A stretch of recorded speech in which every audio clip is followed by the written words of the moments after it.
Hi guys, so this is general notes and a few specific notes.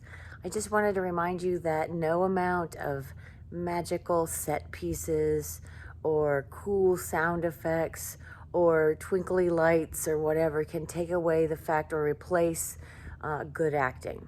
And we need to, bottom line, tell our story.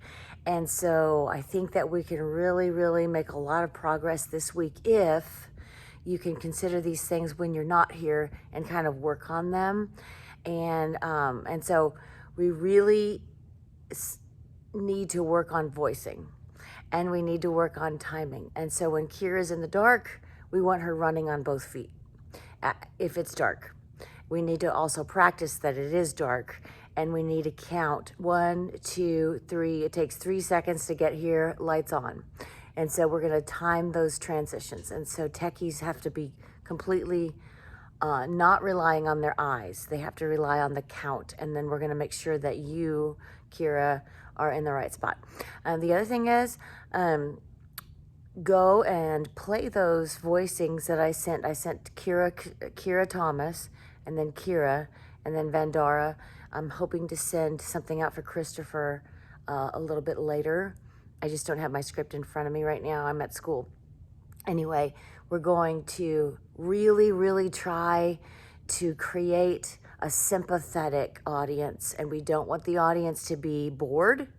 We don't want the audience to be confused, and we don't want the audience to be irritated at us.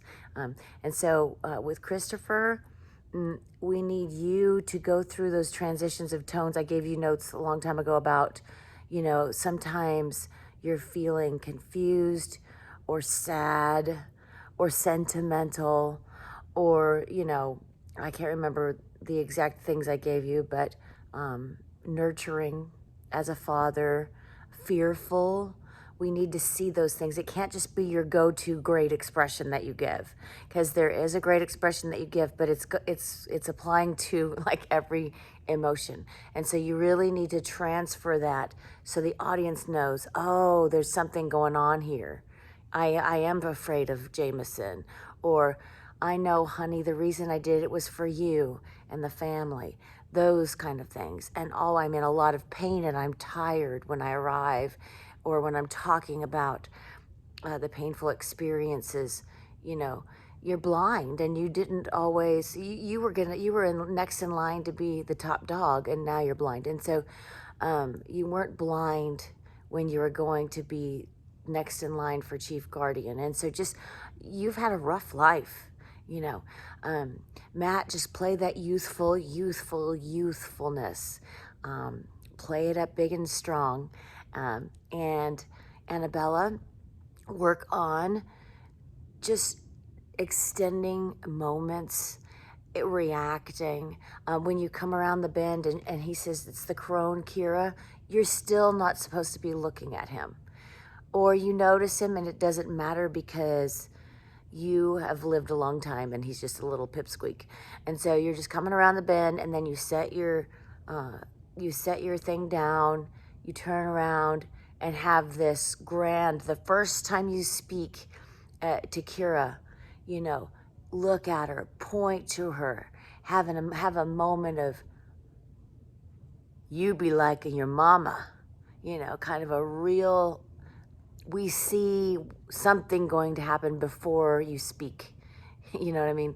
And so just really, we don't just want you feeble. We want you old, but we want you feisty old. So start thinking about feisty old.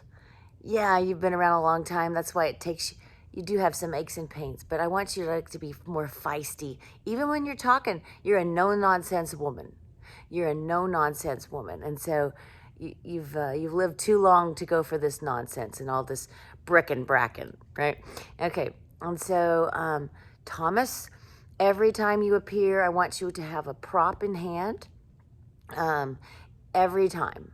And I want you whittling wood, and just that's your thing. That is what your heartbeat beats to. Every time you carve a piece of wood, it continues your heart beating. Think about it that way. Kira, my deara, you need to, you really need to work on that coat, and don't forget, you know, and we're using the fake one. We're getting a fake one made, but you need to be working on it as much as possible. Okay. And also the struggle, the legs, every time you move off the bed or off a chair or on a chair or whatever, be lifting like it's a heavy lift, even though your leg is not heavy. Does that make sense?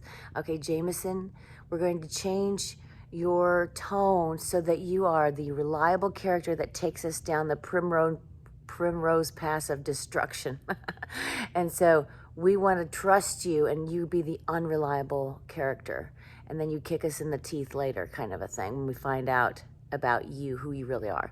And so I really do want you to be that nurturer, that affectionist. I want us all to trust you.